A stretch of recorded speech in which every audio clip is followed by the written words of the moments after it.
কেউ যদি তার বিরুদ্ধাচারণ করে, কেউ যদি বিরুদ্ধে বলে, একটি কথাও বলে, তাকে সাথে সাথে ধরে নিগৃহীনের শিকার হতে হয়, কারাগারে নিক্ষেপ করে, অথবা জীবন চলে যায়। বহু মানুষের জীবন গিয়েছে। এবং সে একটা ব্ল্যাক শার্ট বাহিনী গঠন করলো। তাদের কাজই ছিল যারা মুসলিনের বিরোধিতা করবে তাদেরকে ধরে নিক্ষেপ করা হবে এবং তাদের বিরুদ্ধে চূড়ান্ত শাস্তিমূলক ব্যবস্থা গ্রহণ করবে, এবং মুসলিনের বিরুদ্ধে কিছু বলা যাবে না, এবং মুসলিনই সব কিছুর ঊর্ধ্বে, সর্বে সর্বা, তিনি যা ভাবেন তাই সেরা, তিনি যা বলেন সেটি সবচেয়ে বড় কথা। এই ব্যবস্থাটাই হুবহু কার্বন কপি ছিল শেখ হাসিনার শাসন ব্যবস্থা।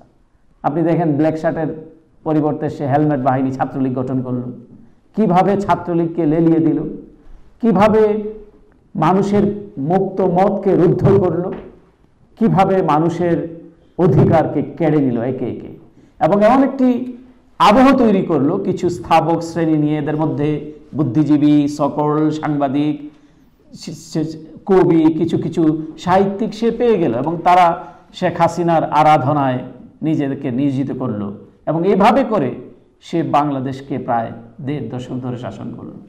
এবং অনেকের ধারণার বাইরে ছিল, যেটু একটু আগে আজাদ ভাই বললেন, এবং আপনারা যারা প্রবাসে থাকেন তারাও ভেবে নিয়েছিলেন যে বাংলাদেশ তো আর হবে না, শেখ হাসিনাই হার ম্যাজেস্টি, শেখ হাসিনা সে রানী হিসেবে বাংলাদেশকে শাসন করবে এবং আমাদেরকে তার বশ্যতা স্বীকার করে যেতেই হবে।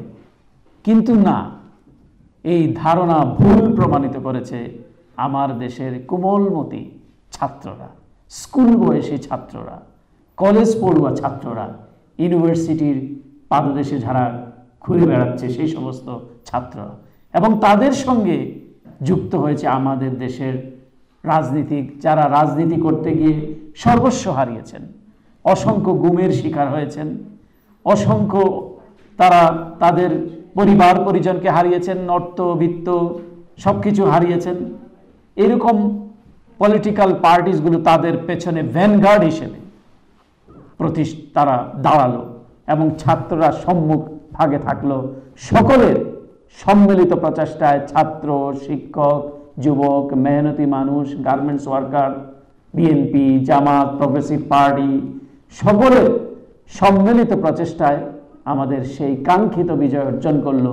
শেখ হাসিনা তাদের পররাষ্ট্রমন্ত্রীর ভাষায় স্বামীর দেশে চলে গেল। তো এই যে আমরা যে বিজয় যে অর্জন করলাম, এবং প্রায় 2000-এর মতো যুবক, তরুণ, মেহনতি মানুষ ঢাকার রাজপথকে রঞ্জিত করলো, তাদের বুককে বিদীর্ণ করলো সরকারি সংস্থার বুলেটের মাধ্যমে, ছাত্রলীগের গুলির মাধ্যমে। আমি আজকের এই দিনে তাদেরকে শ্রদ্ধা অবনত চিত্তে স্মরণ করছি, যাদের জীবনের সর্বোচ্চ দিয়ে, জীবনের সর্বস্ব ত্যাগ করে আমাদের জন্য এই বিজয়টি এনে দিয়েছেন। এই বিজয়টি কারো একক বিজয় নয়, কোনো গোষ্ঠীর, কোনো দলের, কিন্তু কিংবা কোনো গ্রুপের, এটি একটি ছিল সার্বজনীন বিজয়।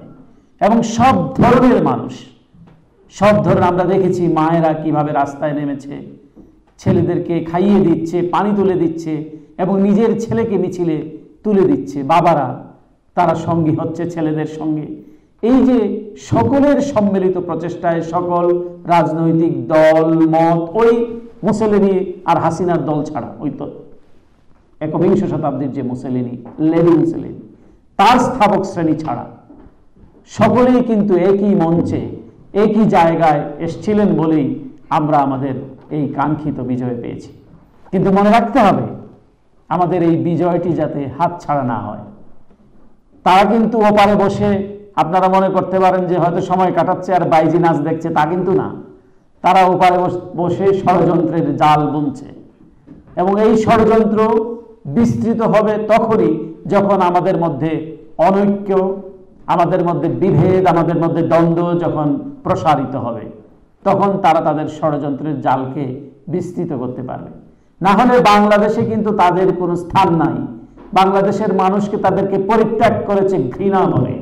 সুতরাং এই দেশের মানুষ যদি কেউ ভেবে থাকে, তারা শুনলাম টেলিগ্রাম নাকি একটা অ্যাপসের মাধ্যমে তারা লোকটুক জড়ো করে, সেখানেও তারা চাঁদাবাজি করছে। যে তাদের চিরায়ত পেশা, সেই পেশায় ফেরত গিয়েছে বলে হিন্দুস্তানেরই একটি, ভারতেরই একটি গণমাধ্যম প্রকাশ করেছে যে তারা কিভাবে চাঁদাবাজি করে শেখ হাসিনার সঙ্গে কথা বলিয়ে দিবে বলে ওখানে তারা চাঁদাবাজিতে লিপ্ত হয়েছে, এবং শেখ হাসিনা নিজেও তো এটা করে, এগুলো আপনারা জানেন। তো এই যে তারা ওইখানে বসে হয়তো সাময়িক আরামায়েশ করছে, কিন্তু আমরা যে নীতিতে আমরা অগ্রসর হচ্ছি সেদিন আর খুব বেশি দূরে নয়। আমি দেখেছি সেদিন মহুয়া মৈত্র পার্লামেন্টে বলেছে তাদের যে বাংলাদেশের লোকদেরকে কেন রাখতে হবে, বাংলাদেশ তো ভারতের চেয়ে, মহুয়া মৈত্র বলছেন ভারতের চেয়েও বাংলাদেশের অর্থনৈতিক সামাজিক অবস্থা ভালো, তো যে কোনো সময় পুশিন করেও দিতে পারে। এত ভাবনার কোনো, এত নিশ্চিন্ত থাকার কোনো কারণ নাই যারা ওইখানে বসে খুব আরামায়েশে থাকছেন।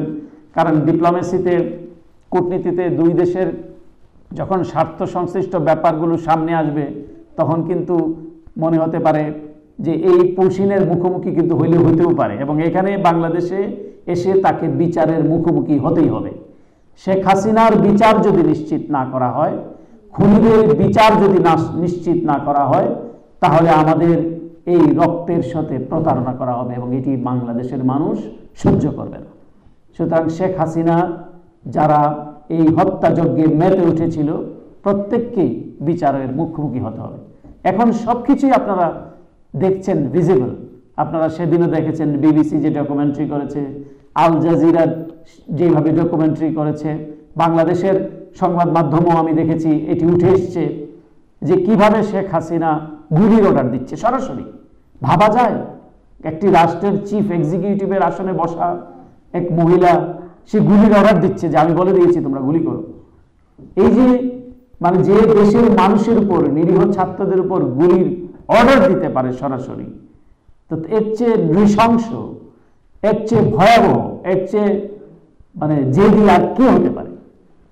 তো এই জন্য বাংলাদেশে সবচেয়ে, আমি প্রায়ই বলি যে বাংলাদেশের যে ছাত্রদের যে অর্জন, রাজনৈতিক দলসমূহের যে অর্জন, সকল মানুষের যে অর্জন, এটি কিন্তু বৃথা যেতে দেওয়া যাবে না।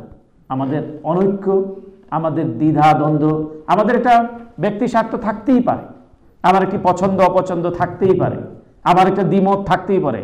গণতন্ত্র মানে এই নয় যে সব বিষয়ে সকল মানুষ একমত পোষণ করবে, মতের ভিন্নতা থাকবেই, কিন্তু এই মত পার্থক্যটা যাতে মত বিরোধের রূপ না নেয়, এই মত পার্থক্যটা যাতে হিংসায় রূপ না নেয়, বিদ্বেষের রূপ না নেয়, যেটা আমরা দেখেছি অতীতে।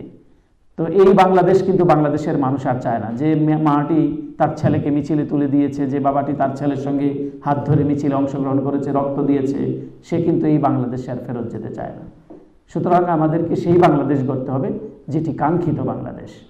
আমি দুঃখিত, কিছু কথা বলতে হচ্ছে। আমাদের কমিউনিটির আজাদ ভাই বললেন যে এই যে বাংলাদেশের আপনারা এখানে এসছেন অনেক কার্ডবোর্ড পেরিয়ে, আমি এই বিষয়ে আপনাদের একটু বলতে চাই। দ্বিধাহীন এবং দ্ব্যর্থহীন এই ব্যাপারে আমাদের অবস্থান খুব ক্লিয়ার, বিশেষ করে আমাদের এই মিশনের। আমরা যে কোনো বৈধ মানুষকে ওয়েলকাম করব, যার বৈধ কাগজপত্র আছে, যার বৈধ ভিসা আছে, অথচ এয়ারপোর্টে হয়রানি হচ্ছে, এরকম একটা এক্সাম্পল অন্তত আমাকে দিবেন। আমি দেখব যে কে সেই ব্যক্তি যে মানুষকে অবস্ট্রাক্ট করতেছে, তার বৈধ কাগজপত্র থাকার পরেও তাকে এয়ারপোর্টে আসতে দিচ্ছে না।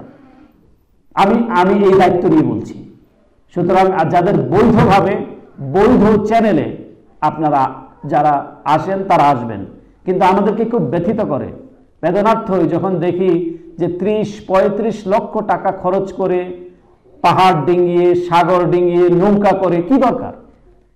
এই যে আসছেন, তাও কি ব্রাজিল, আল সালভাদর, মেক্সিকো এসে মনে করছেন যে বোধহয় এই এসে মনে নিজেকে ভাবছে হয়তো এই তো আমি এই কলম্বাস হিসাবে বোধহয় নোংর ফেললাম, কিন্তু আমেরিকা কিন্তু বহু দূর।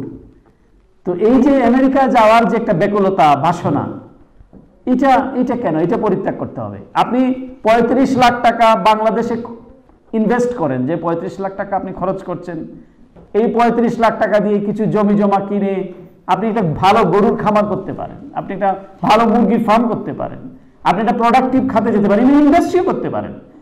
তখন এই ইন্ডাস্ট্রি করে আপনি যে প্রোডাক্টগুলি আপনি বানাবেন, এই প্রোডাক্টটি আপনি তখন বিদেশে রপ্তানি করবেন, মেক্সিকোতে, আমেরিকাতে, তখন আপনি একজন ইনভেস্টর হিসেবে আসবেন বহাল তবিয়তে, মর্যাদার সাথে।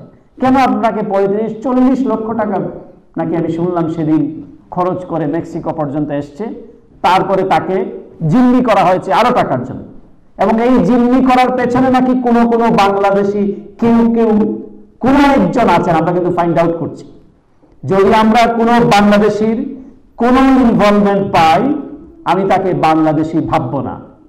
যদি দেখি যে কাউকে জিম্মি করে টাকা আদায় করছে, আমরা কিন্তু ঘনিষ্ঠভাবে কাজ করি এই দেশের প্রশাসন এবং যুক্তরাষ্ট্র প্রশাসনের সাথে, আমি কিন্তু তাকে তৈরি দিকে এক সেকেন্ডও দেরি করবো।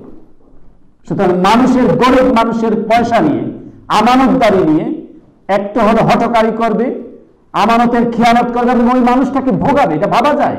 একটা লোক 35 লক্ষ টাকা পেমেন্ট করেছে, আসছে তাকে বিচার, তারপরে তাকে পাঠানোর বদলে তার এক জায়গায় জিম্মি করেছে, জিম্মি করে আরো টাকা চাইছে।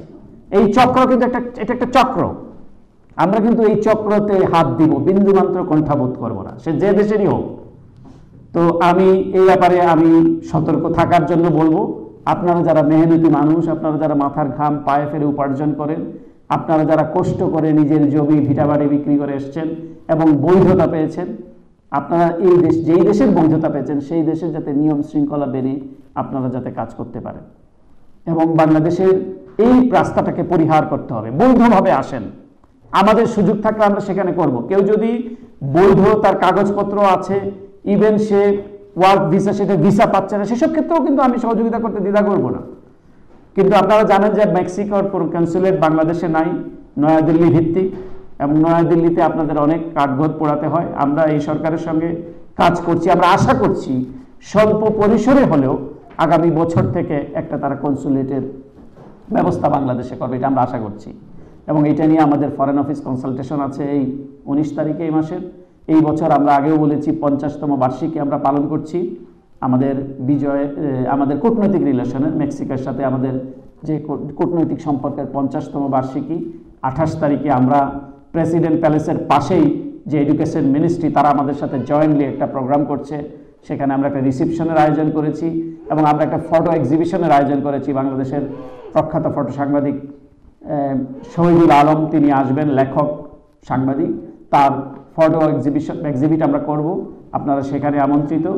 এবং আপনারা যে আজকে কষ্ট করে এসছেন এবং এই জুলাইয়ের গণ অভ্যুত্থানে যারা শহীদ হয়েছেন, আমি আবারও তাদের প্রতি শ্রদ্ধা নিবেদন করছি। এবং জুলাই যে বার্তা আমাদেরকে দেয়, সেই বার্তা যাতে আমরা মর্মে মর্মে উপলব্ধি করতে পারি, আমরা যাতে গণতন্ত্রের অভিযাত্রা যেটা বলা হয়েছে, এই যে গণতন্ত্রের যে ট্রেন্ড শুরু হয়েছে, যে যাত্রা শুরু হয়েছে, সেই যাত্রার অভিষ্ট লক্ষ্যে যাতে পৌঁছতে পারি, একটি গণতান্ত্রিক বাংলাদেশ যাতে গড়ে ওঠে, জনপ্রতিনিধিত্বশীল বাংলাদেশ গড়ে ওঠে, এবং তারা যাতে কেবল জনগণের কথা, জনগণের জন্যই আমাদের সব, এটি কেবল মুখের স্লোগান না হয়, জনগণের যে আশা আকাঙ্ক্ষা সেটার জন্য শতভাগ না হলেও যাতে বেশিরভাগ যাতে বাস্তবায়ন করেন, সেই প্রত্যাশা থাকবে।